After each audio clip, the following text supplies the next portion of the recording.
নমস্কাৰ বন্ধু বান্ধৱীসকল, আন এটি নতুন ভিডিঅ'লৈ আপোনালোকক স্বাগতম জনাইছোঁ। বন্ধু বান্ধৱীসকল, আজি এটা বহুত ডাঙৰ আপডেট আহিছে, বহুত বেছি ইম্পৰ্টেণ্ট আপডেট হয়। এই আপডেটটো আপোনালোকে সময়মতে নকৰিলে আপোনালোকৰ বহুত অসুবিধা হ'ব পাৰে। হয়তো আপোনালোকে যদি এডিআৰই, আসাম পুলিচ বা অইন যিকোনো মানে আসাম গভটৰ জবত এপ্লাই কৰিছে, কম্পিটিটিভ এক্সামত এপ্লাই কৰিছে, সেই আপোনালোকৰ তাতে আপোনালোকৰ কেণ্ডিডেটছটো ইনভেলিড হ'ব পাৰে যদি আপোনালোকে এই আপডেটটো কৰি নলয় সময়মতে। এই আপডেটটোনো কি তাৰ বিষয়ে মই বিতংকৈ ক'ম আজি এই ভিডিঅ'টোত। কিন্তু তাৰ আগতে মই আপোনালোকক এটা ৰিকুৱেষ্ট কৰি ল'ব বিচাৰিছোঁ, যদি আপোনালোকে এই চেনেলটোত নতুন হৈছে আৰু চেনেলটো ছাবস্ক্ৰাইব কৰা নাই তেন্তে প্লিজ ছাবস্ক্ৰাইব কৰি ল'ব, এনেধৰণৰ আপডেটেড ভিডিঅ'ছ পাই থাকিব। এতিয়া আগবাঢ়িছোঁ আমাৰ মূল বিষয়বস্তুটোলৈ। চাওক, আপোনালোকৰ বহুতৰে মোবাইলত হয়তো এটা মেছেজ আহিছে।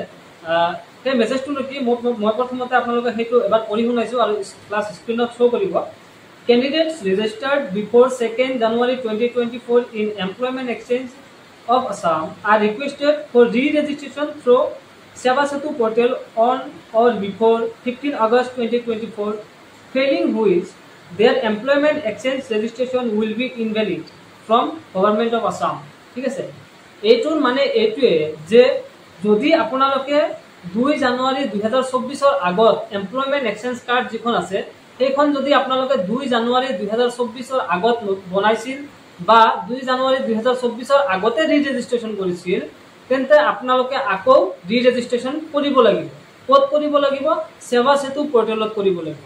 ঠিক আছে, আৰু এই আপডেটটো যদি নকৰে তেন্তে আপোনালোকৰ যি এমপ্লয়মেণ্ট এক্সচেঞ্জ চাৰ্টিফিকেটটো আছে সেইটো ইনভেলিড বুলি মান্যতা দিয়া হ'ব, মানে অমান্য হৈ যাব আপোনালোকৰ এই এমপ্লয়মেণ্ট এক্সচেঞ্জ ৰেজিষ্ট্ৰেশ্যন চাৰ্টিফিকেটটো। ঠিক আছে, চ' এইটো এতিয়া মানে আগতে ধৰক ৰি-ৰেজিষ্ট্ৰেশ্যনটো মেণ্ডেটৰী নাছিলে, কিন্তু ফ্ৰম দিছ মেছেজ এইটো ক্লিয়াৰ যে এতিয়া আপোনাৰ ৰি-ৰেজিষ্ট্ৰেশ্যন কৰাটো মেণ্ডেটৰী হয়।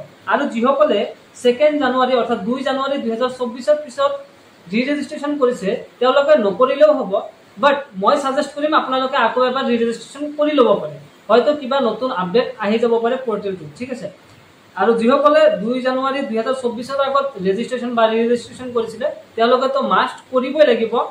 আদাৰৱাইজ আপোনালোকে যদি এডিআৰই গ্ৰেড 3 আৰু গ্ৰেড 4 পদৰ বাবে এপ্লাই কৰিছে বা আসাম পুলিচত এপ্লাই কৰিছে বা অন্য যিকোনো অসম চৰকাৰৰ চাকৰিত এপ্লাই কৰিছে, আপোনালোকৰ কেণ্ডিডেটছাৰ কেঞ্চেল হৈ যাব, এডমিট নাহিব পাৰে বা চিলেকশ্যন হ'লেও মানে এক্সাম দিব পাৰিলেও আপোনালোকৰ জবটো নহ'ব, কাৰণ আপোনালোকৰ এমপ্লয়মেণ্ট এক্সচেঞ্জ চাৰ্টিফিকেটটো ইনভেলিড হৈ যাব।